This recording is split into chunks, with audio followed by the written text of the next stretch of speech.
Ay mga kumare, ito. Dumating na yung in-order. Ito siya.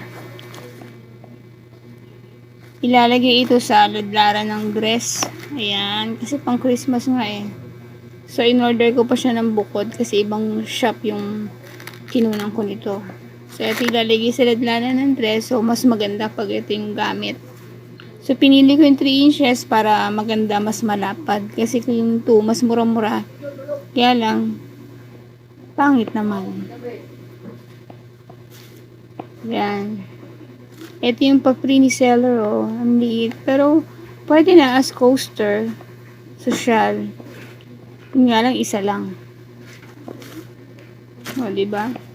So, ang 60 by 3 meters nito ay 52 pesos.